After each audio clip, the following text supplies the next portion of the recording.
que ça ne tiendra pas longtemps. Tu vas ouvrir la pièce, elle va tomber. Juste vérifier quelque chose. Voulez-vous juste regarder la caméra? Plus vers la caméra, plus vers moi. OK. Ce qu'on va faire, c'est que... Non, je vais me tasser un petit peu, que toi tu te tasses. Regardez la petite lumière rouge. Donc, vous continuez de regarder quand même M. Gilbert. OK. C'est parce que ça va me permettre d'enlever les reflets. Mm-hmm. Ah, ben parce oui. Autrement, on ne voit pas vos yeux. À cause du lunettes. C'est beau. Si vous voulez regarder Gilbert, voir comment est-ce que ça va là. Oui, c'est beau. OK. Au naturel, il n'y a pas de problème. Pas de problème. OK. Pas de problème. Ça fait que là, ben, je me suis... Je voudrais que tu me dises que c'est au Théâtre Alouette. On ne le sait pas encore. Toi, tu ne l'as pas dit. Ah non, non. Fait que, j'allais au Théâtre Alouette pour faire Des démonstrations de poids et haltères. OK, au Théâtre Alouette. Mais avant que ça passe au feu, bien entendu, hein, dans le temps de M. Léonidas Roy. Hein? Et puis, ben écoute, le temps que j'étais sur la scène, ben, j'ai fait ce que j'avais à faire et j'ai invité des gens à venir faire ce que moi je faisais. Personne ne l'a fait, bien entendu. Et ce que j'ai chez nous, j'ai des photos avec des exercices pour les jambes. Moi, je faisais ça avec 700 livres. Je n'étais pas plus grand que je suis là. Moins gros, là aussi, hein? Mais qu'importe. De par la pratique, on peut faire ce qu'on veut. Les gens étaient invités à venir Ah oui, oui. Ils étaient invités à venir faire ce que moi je faisais. 700 livres. Ah oui. 350 sur chaque genre. 700 livres étaient répartis comme suit. Il y avait 500 livres sur la barre, deux garçons de 100 livres chacun, assis chaque bout. Puis là, moi, avec des courroies que je m'étais fait faire, j'embarquais en dessous de ça, puis moi, je faisais des séries de 10 avec ça. Bon. C'est pas si mal. Ça, c'est entre deux films, ça. Oui, mais moi, après que j'avais fini, je rassemblais mon stock, puis je me revenais chez nous. C'était terminé. Pas de film. Très rare. Jean-Paul, tu es venu au monde sur la rue Saint-Étienne. Oui. Peux-tu nous donner le nom de ton père? Oui. Il s'appelait comment? Philippe. C'était une grosse famille chez vous? On était, avec mes parents, on était 11. Mais il y en est mort un entre chaque. C'est pour ça qu'aujourd'hui, on a tous 4 ans de différence. Peux-tu nous nommer tes frères et tes sœurs? J'en ai 2 qui sont décédés. Il reste ma sœur qui était à Repentigny. Et puis mon frère aussi, le plus jeune, était à Repentigny. Et puis, il y a moi qui est ici. Okay. Peux-tu nous parler de la rue Saint-Étienne à l'époque de ton enfance? La rue Saint-Étienne, oui, ben oui. Il y a une chose que, de toute façon, on avait des parents très catholiques. À ce moment-là, c'était... Et puis, à un moment donné, on entendait une cloche qui s'en venait. C'était le prêtre qui s'en allait porter le bon Dieu à des malades. Avec un enfant de cœur qui avait un fanal. Et puis, l'autre enfant de cœur avait une cloche. Puis le prêtre avait tout enveloppé. Lui, il portait les saintes espèces.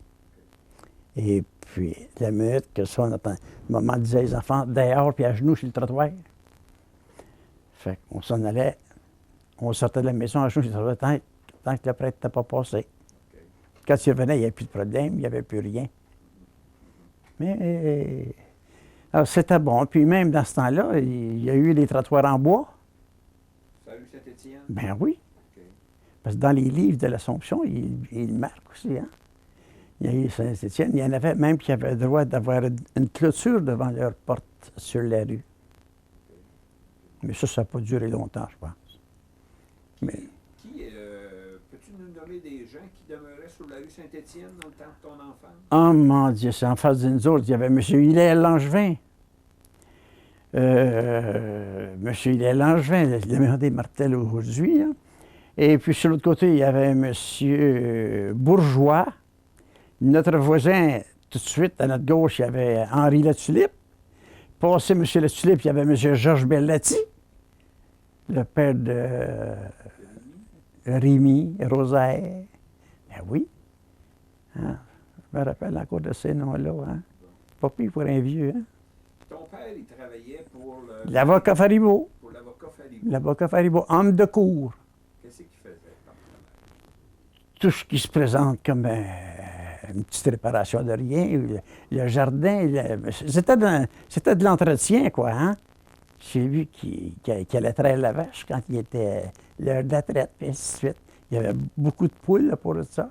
Il y avait les œufs pour la maison. Le maître Faribault, il demeurait en face du vieux palais de justice? Ben un peu de biais. Un peu de biais. Un peu de biais. OK. Parce que où est le M. Séguin aujourd'hui? À côté, c'est M. Faribault. Fait que c'est pas directement en face. C'est de biais, quoi. Hein? En fait, compte, le vieux palais de justice, lui, il était en face du jardin, qui était terrain vacant, quoi. Hein? Et c'est là qu'il était. Ah, mais puis ensuite de ça, il y avait les tempêtes. Les tempêtes de la neige effrayante. Il fallait passer par en arrière pour venir ouvrir la porte en avant. Parce que la porte en avant, c'était bloqué jusqu'en haut. On ne pouvait plus sortir en avant. Ton père était chauffeur aussi, conducteur d'automobile? Ben oui. M. Faribault? Ben oui. OK. Ben oui. Mon père, ah, mon Dieu Seigneur, il était, je ne sais pas combien d'années, qu'il avait son permis de conduire, quoi. C'était pas un problème, autrefois, pour avoir un permis, hein? Et chez les Faribault, il y avait Mme Faribault, il y avait 2 filles aussi. Oui, mademoiselle Aimée et mademoiselle Évelyne? Évelyne. Évelyne. Évelyne. Bon. C'était les deux, ça. Oui. Aimée a écrit un livre. Je ne sais pas, je me rappelle pas du titre, par exemple. Moi non plus. Ouais. Je ne me rappelle pas. Là. Ouais. Je pense que c'est M. Olivier, je pense, Oui, qui a réussi. au collège qui... Oui, oui. Et il y a l'autre Évelyne aussi. Tu dis qu'Évelyne avait à Grasseillet? À Grasouillet, oui, à Grasouillet, oui. C'est les verts. C'est les... Les verts. Comme quoi, par exemple? Ben, comme quoi. Si tu prends un nom qui a le tien avec Gilbert, elle dirait Gilbert. OK. Hein, mais ça ferait pareil. C'est ta sœur qu'elle appelait d'une drôle de façon? Ah, ma soeur à moi, Oui. ben oui, ma soeur, c'était Marguerite Marie. Il y avait plus de R là qu'il y en avait. Fait que pour elle, c'était Marguerite Marie. Fait que tout ça de... Hein? Mais c'était du maudit bon monde. Oh, j'ai dit maudit. Pas grave. Ah non, non, on l'autra. S'il y en a trop, on l'autra. Entre Faribault, il y avait des gants. Tu nous as parlé des gants. Là. Ah oui, ah oui. Fallait, quand il partait pour Montréal, mais autrefois, à Montréal, la circulation, il laissait l'auto devant le magasin toute la journée, puis il n'y avait pas de problème. Aujourd'hui, il fallait se stationner ailleurs. Mais quand il partait d'ici, les deux demoiselles assises en arrière, monsieur ganté de blanc. Et quand il y avait une commission, ben il y allait pour les rentes seigneuriales, que ça je ne suis pas versé bien de ce côté-là. Là. Mais il partait seul avec mon père, là, il y avait des gants gris. Pour collecter. Hey! C'est pas croyable. Mais qu'importe. C'était le temps, c'était... OK. Hey, on parle de loin, là, hein? C'est quelle année? Bon, je vais pas 10-11 ans. Fait à peu près dans les années 34. Oui. De OK. 34 à 40, Dans le disons. temps de la crise. Là. Oh, mon Dieu! OK. Puis je me rappelle, il y en a.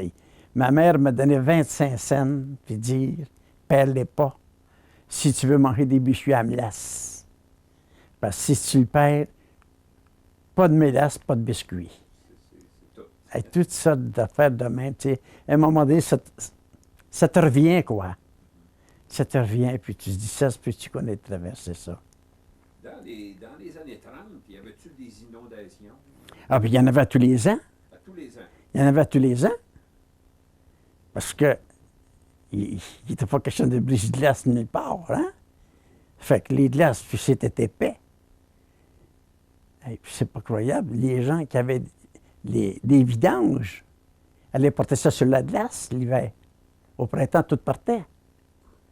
Oui, parce qu'il n'y avait rien. C'était pas ramassé comme aujourd'hui. C'est là. À tous les printemps. printemps, l'eau envahissait la rue Saint-Étienne. Ah, mon Dieu Seigneur! Ben, l'aréna, c'était à Blanc-d'eau, ça. Sur la terre du collège, le terrain du collège en arrière, c'était à Blanc-d'eau. Et comme je disais tout à l'heure, nous autres, on était fiers quand l'eau montait, parce qu'on s'en allait chez mon grand-père. Qui demeurait plus haut. Ah, bien, il demeurait ici, en haut du village. C'était la visite. quoi. Hey, on s'informait. Bon, on s'informait pas trop si l'eau baissait. On était bien.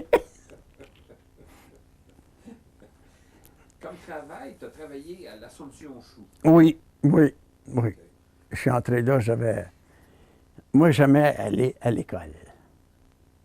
Chez les frères. J'ai fait Saint-Gabriel, où est le bureau de poste aujourd'hui. C'est là qu'était l'école. Et puis, j'arrive à la maison à un moment donné, puis ma mère me dit si tu veux entrer à la manufacture de chaussures, c'était le docteur Geoffrion, était un des gros actionnaires. Hein. Si tu veux entrer à la manufacture de chaussures demain matin, tu as ta place. C'était pendant la période des fêtes. Moi, je suis entré là le 3 janvier en 1939.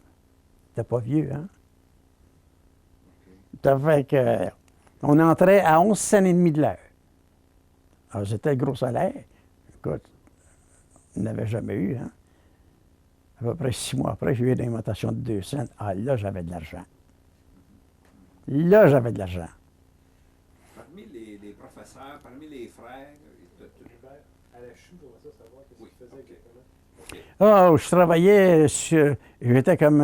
Aujourd'hui, on appelle ça un helper. Hein?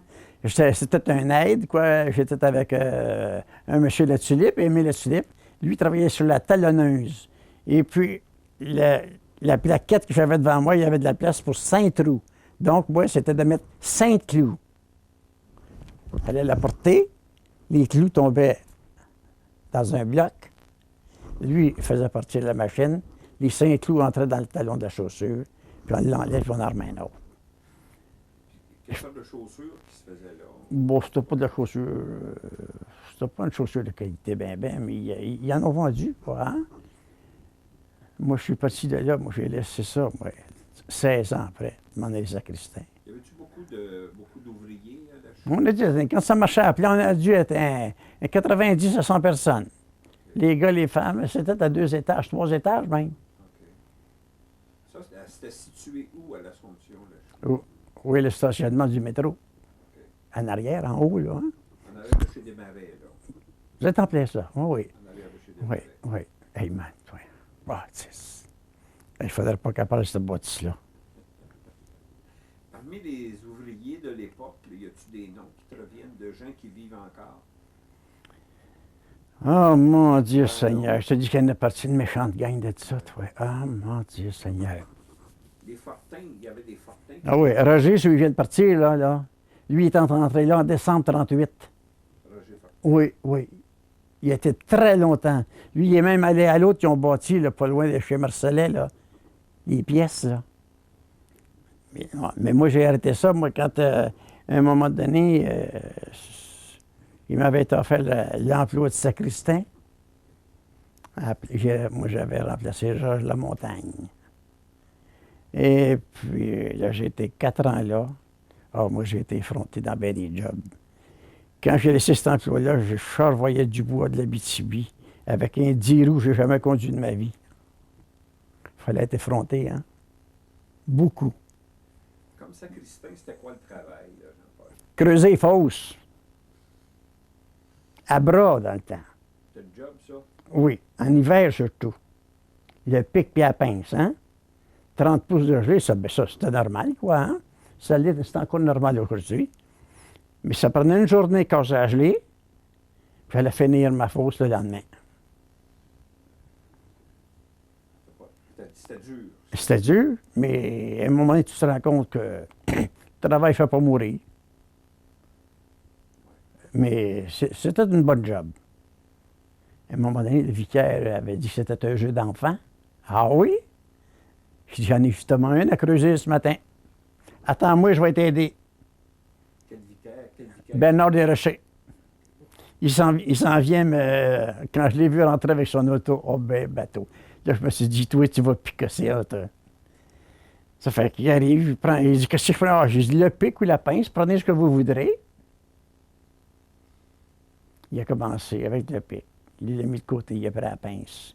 Il a commencé à slacker son paletot. Il a enlevé le foulard, jeté sur la chose. Enlève les gants. Moi, je le regardais faire. À un moment donné, des ampouilles des mains. Hein? Si tu dis, tu ne parles pas souvent de me remplacer. Ben, j'ai dit, vous avez dit que c'était un jeu d'enfant? J'ai dit, on va laisser les enfants travailler. C'est là qu'il est parti, puis il n'est jamais revenu. Ah, il n'est jamais revenu. Non. Ah, que veux-tu? Jean-Paul, tu étais un gars qui faisait du sport, je pense. Ah, mon Dieu. Parle-nous donc de ça. Quel sport tu faisais? J'ai fait de la course à pied, quoi.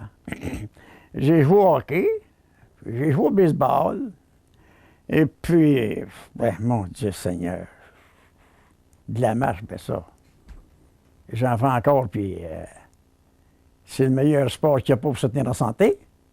Tu faisais de la course à pied? Ah oui, oui. Ça, c'était un monsieur, Jean-Paul Provost, qui avait le restaurant sur la rue Notre-Dame, où était le docteur Duprat, puis tout ça, là. C'était un restaurant, ça, qui appartenait à Oscar Raymond. Et puis, lui, il avait fait de la course à pied. Puis il dit, je vais m'organiser, moi, avec les gars, les magasins de gros qui viennent ici, là, pour avoir un trophée. Puis il dit, hey, on était rendu qu'on faisait 4 fois le tour du village en descendant par le chemin de la gare, là, hein? On remontait à rue Saint-Étienne, Notre-Dame. Puis de là, on repartait pour aller au restaurant chez Saint-Roch. On faisait ça le soir. Puis à un moment donné, Walter Hermel, qui est décédé aujourd'hui, M. Jobin, Arthur, le père de Joe, puis il est venu nous conduire à Charlemagne. Puis de Charlemagne, on est descendu ici au pas de course, tous les deux, en dedans d'une heure. Ben, je pense qu'à un moment donné, je pense que j'ai aimé mieux faire du sport que de manger. Au hockey, ça se jouait dans ta jeunesse à l'extérieur. Ben, autant que possible, oui, hein. Le titre, pas le titre, mais le nom de l'équipe, c'était les Aidelons, avec M. Touin, qui demeurait en bas sur la rue Saint-Étienne. Wilfrid Touin, qui restait sur la rue Saint-Étienne, dans la maison où est Mme Jussaume. Lui demeurait là. Ah, ben oui, on jouait dehors. Des grosses couvertes sur les épaules quand on débarquait pour changer de chiffre, quoi. Hein? C'était qui les gros joueurs de l'époque? Les gros joueurs de l'époque, ben... Les meilleurs, là. Dans les meilleurs, Aurel Venn était solide. Marc Brouillette, André Brouillette, Gérard Léveillé était d'un but. On a fait André Villeneuve, mon frère Maurice, moi. Vous jouiez contre quelle équipe des villes extérieures? Bon, c'est ton plein ça, oui. Ouais. L'Épiphénie, la Valtrie. Bon, on jouait contre ça. Ça jouait-tu dur? Assez. Assez dur. Assez. Je me rappelle d'une fois à la Valtrie, il y a des gars avec des grandes gaules, comme on disait, là, hein, au-dessus du gardien de but. Pof! Pète la lumière. Pour pas que le gardien voie la rondelle. Mais que veux-tu? Hein? Ça faisait partie du sport dans le temps. Méné Marcellet, jouais-tu à cette époque-là? Non, Méné, ça, c'était plus vieux que moi. Ça. Méné, ça, c'était fait. Okay. Eh bien, c'était tout un colosse, hein? Apparemment. Ah, mon Dieu Seigneur, Méné, ça allait que les gens lui disaient, Méné, 1 pièce, 1 point. Traverser la glace, puis aller compter son point. Il y avait déjà une réputation. Oh, mon Dieu Seigneur. Oui.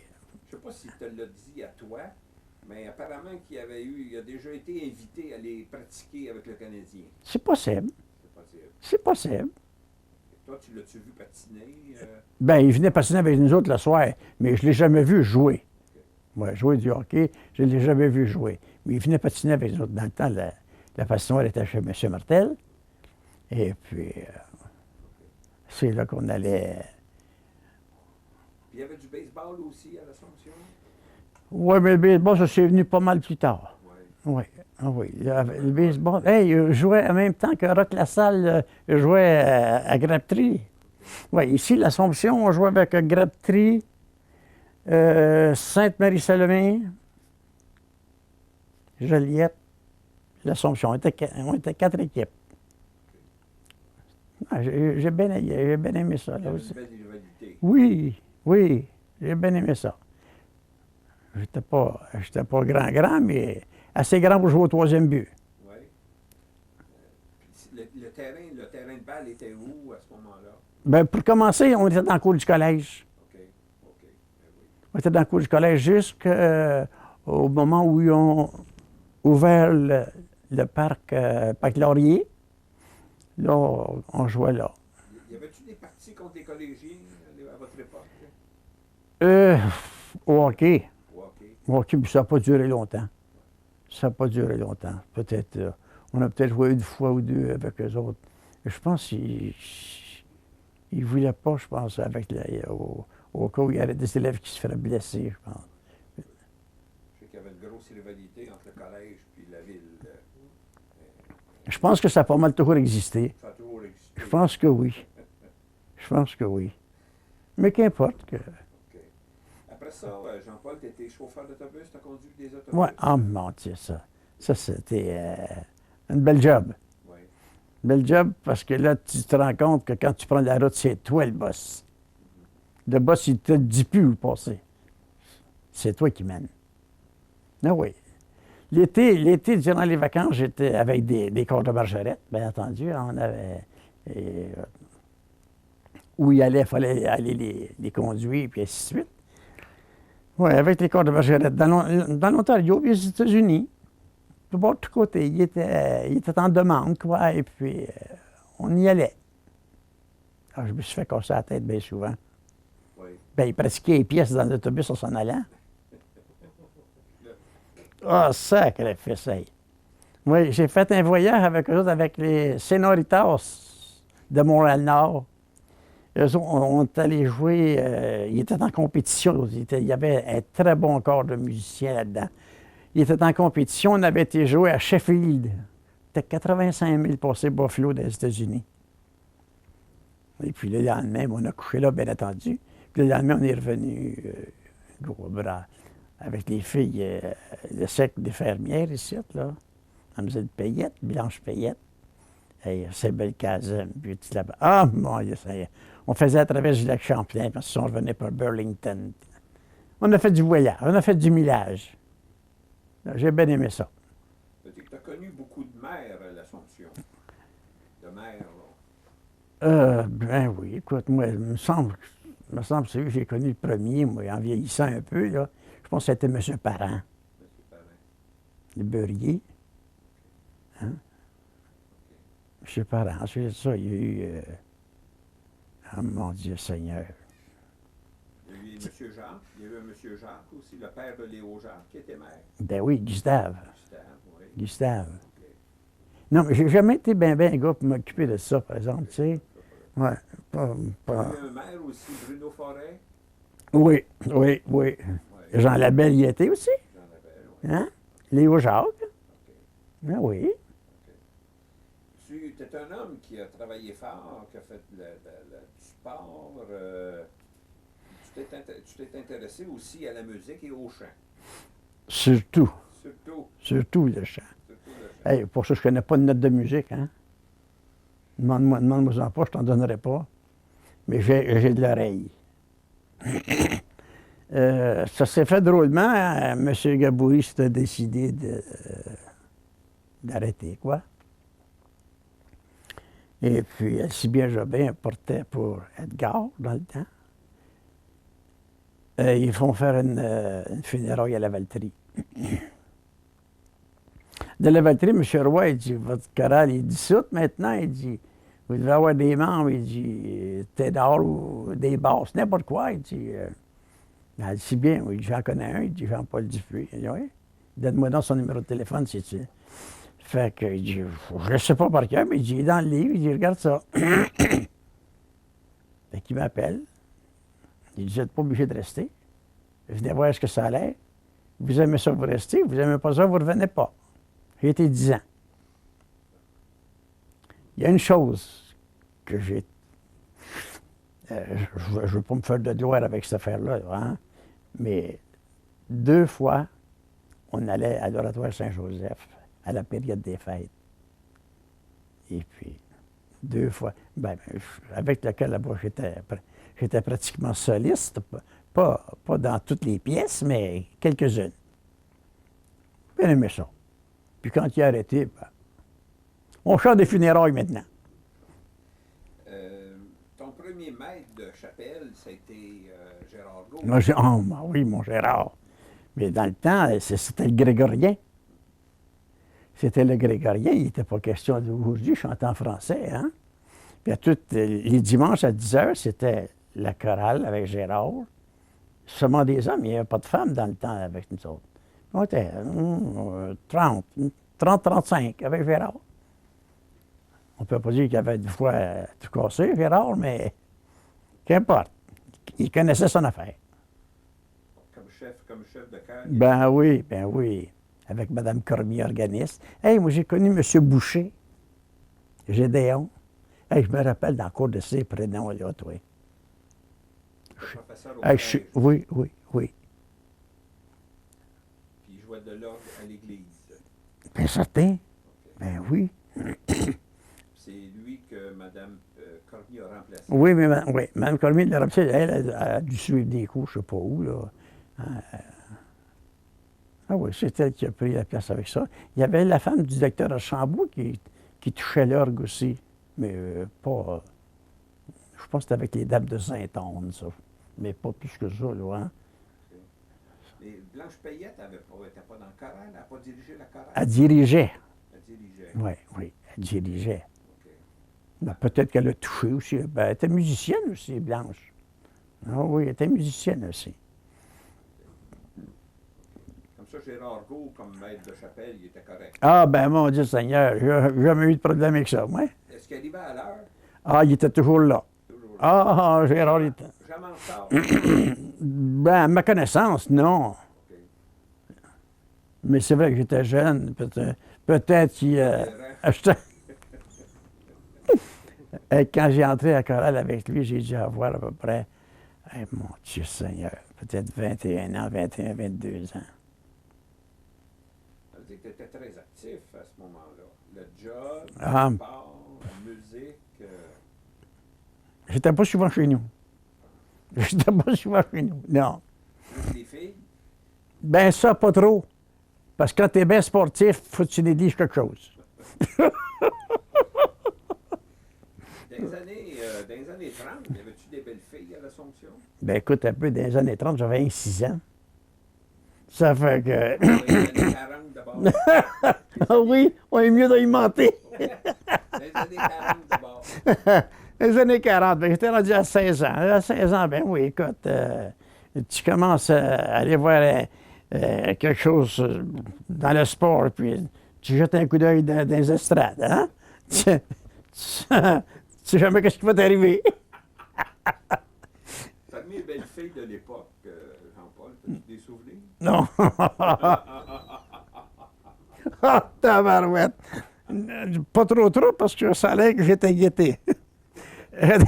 On me surveillait.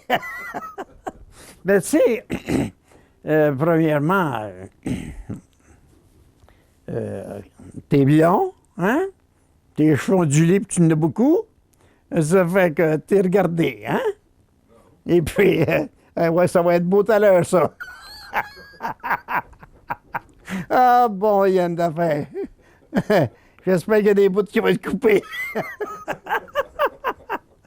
Ah, que veux-tu? Jean-Paul, tu as apporté quelque chose avec toi. Peux-tu nous en parler? Oui. Ça, c'est des os de bœuf, premièrement. Quand j'ai commencé à jouer avec ça, pour m'amuser, quoi, c'était en bois. Dans le temps, à l'école Saint-Louis, on avait une kermesse. Et puis, un monsieur Dufresne était venu, lui, il jouait de l'accordéon, son garçon avait une petite palette de bois de même. Il jouait des 2 mains. Je le regardais, puis je me disais, mon Dieu, ça a l'air facile, ça. Et rendu chez nous, je m'en vais dans les hangars, puis je commence à me tailler des petits morceaux de bois. J'essaye ça. Rien à faire avec ça, j'échappais tout.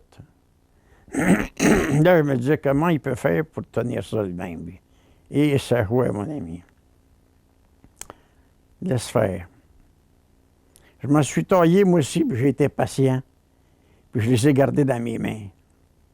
Mais à un moment donné, j'ai pris des os de bœuf, que je me suis pris un marchand de viande.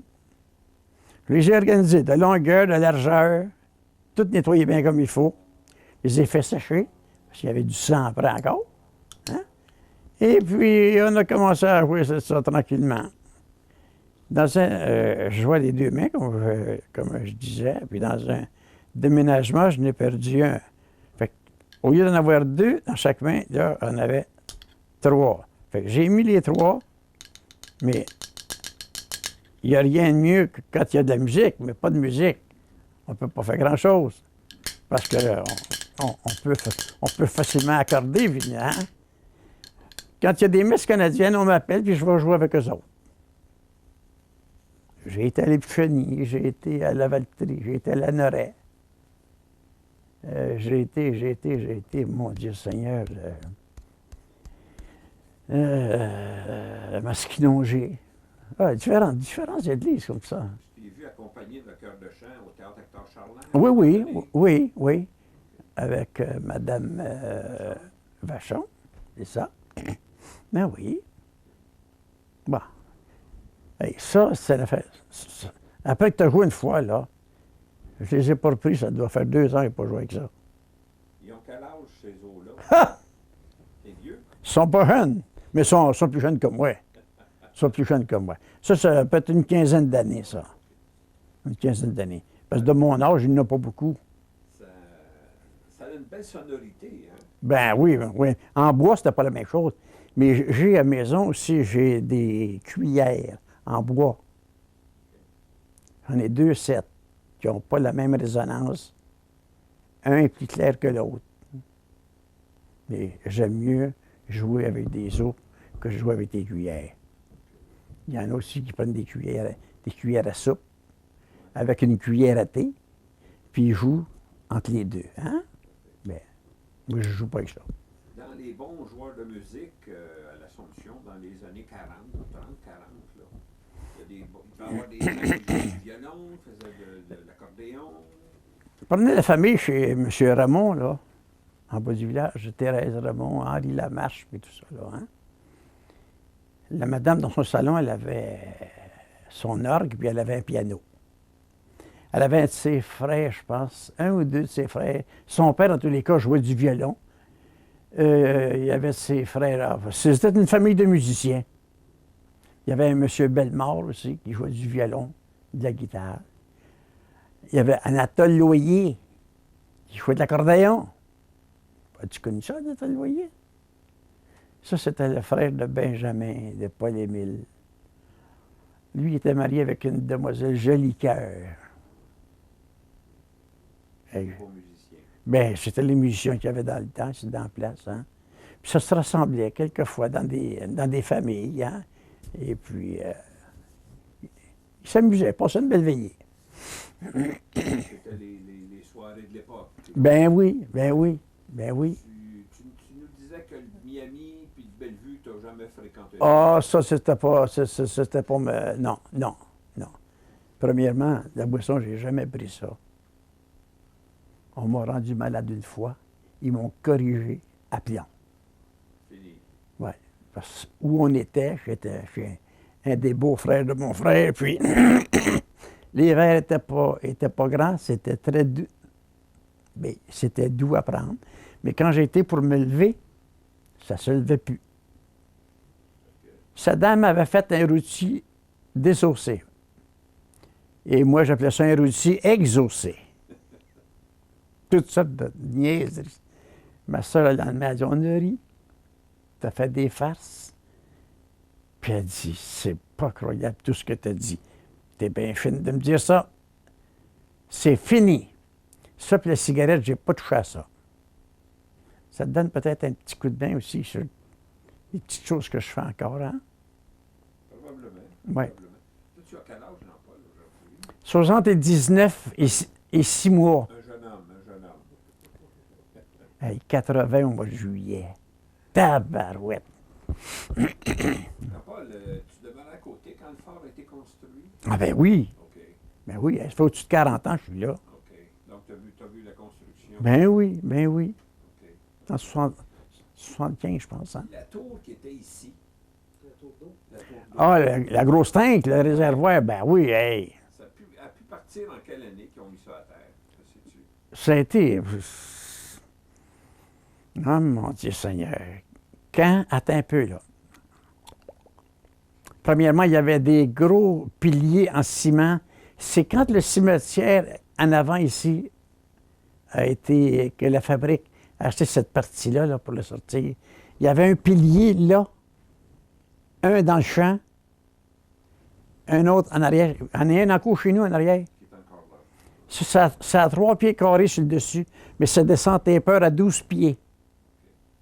Très profond. Ils ont sorti ça avec un gros boule. Oh, tabarouette. C'est pas croyable. Je sais pas. Ils ont embarqué ça sur une grande plateforme. Je sais pas où ils sont allés avec ça. Ah oui, hey, ça avait 100 pieds dans les airs, cette affaire-là. Tu te souviens pas en quelle année qu'on a défait ça? Non, non. Faudrait. Mais le réservoir qui donnait l'eau de source au village, il est là, ils l'ont pas sorti, lui. Je sais pas. Ben non. Il doit être à peu près à 4 à 5 pieds creusé, Dans le sol. la longueur de la cour. OK. Il sera encore là. Ben oui, il est encore là. C'est assez profond. Je sais pas. Ce que nos parents disaient, c'est qu'on avait de l'eau de source 1 heure par semaine. La balance du temps, tu buvais l'eau de la rivière. On était gras, tu sais. Hein? Et puis, Elle n'était pas traitée. mais non, c'est nous autres qui se traitaient. Et puis, on avait d'autres sources. Quand on avait d'autres sources, là, on savait à quelle heure, là, du moins, je le pense. Là, mes parents remplissaient des cruches, c'est ça, mais tabarouette, hey, tu ne pouvais jamais en ramasser autant quand on était une bonne famille. En ramasser autant, puis attendre la semaine suivante avant d'avoir d'autres sources. Hein? Mais. Non, je ne me rappelle pas de. Pour moi, c'est quand la fabrique a acheté la partie pour le cimetière. Et là, ils ont enlevé les piliers de ciment. Il y avait des gros câbles d'acier qui tenaient ça. Hein? Ouais, ça, c'est dans le temps de M. Partenay, le grand-père de Roma. Hey, hein? J'ai encore des petites connaissances. Je comprends. Encore des petites connaissances. Je ne fais pas d'Alzheimer encore. Je vois ça. Non, ça va. Tu poses-tu la question? Oui. Écoute, Jean-Paul, il y a un gros débat. C'est pas grave, là. C'est juste pour rire un petit peu de ça aussi. Les gens se demandent comment écrire Collège de l'Assomption. Mettre un grand L à l'Assomption ou mettre un petit L. Okay, il y a des graves discussions là. Oh, Crétac!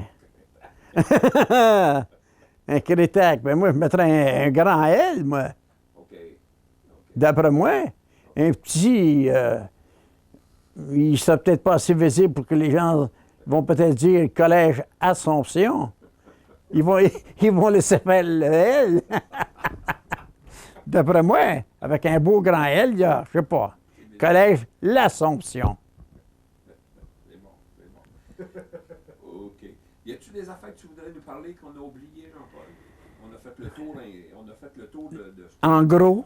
En gros. En gros. Y a-tu des affaires? Je suis sûr que à soir, tu vas te dire ah, j'ai oublié de parler de ça, j'allais te parler de ça.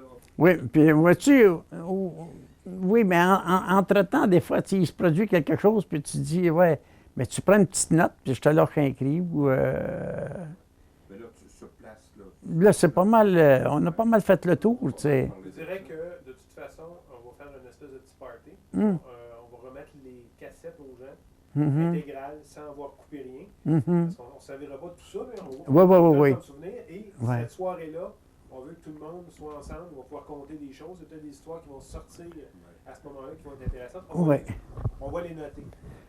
Oui, parce que pour moi, il ne devrait pas y avoir grande personne qui vont dire à peu près ce que d'autres ont dit. Non, ça ne s'est pas croisé à date. Non, pas pour toi, certain, Non. ça, c'est sûr. Ça. Non. Non, ça, non. De toute façon, vous êtes le seul à lever 700 livres. Hein? Vous êtes le seul à lever 700 livres à l'Assomption. Oui, puis ça, j'ai les photos, je pourrais vous montrer la photo. Oui, mais ça serait le fun de les avoir, ces photos-là. Oui, Ouais, oui, ouais, oui. Ah oui. Ah, mon Dieu. On va s'en servir, ça. Si j'en ai fait de Là, tu n'as ça. pas ta caméra avec toi, par hasard? Hein? Tu n'as pas ta caméra Non, mais avec non, mais toi? non. Bon, OK. Non, ce que je vais faire pour ces photos-là, c'est que soit j'aille les filmer en vidéo, ou je les scanne. Ici, il y en a deux que j'ai travaillé avec qui sont là, À Sainte-Adèle? à Sainte-Adèle. Oui. Je voyais à la maison qui sont bâties là-bas. Ah, je ne sais pas croyant. OK. C'est beau, c'est beau. C'est OK. effrayant. Fait que, il m'a fait 2 photos de Jacques. Au couvent, dans le côté, puis en avant. OK.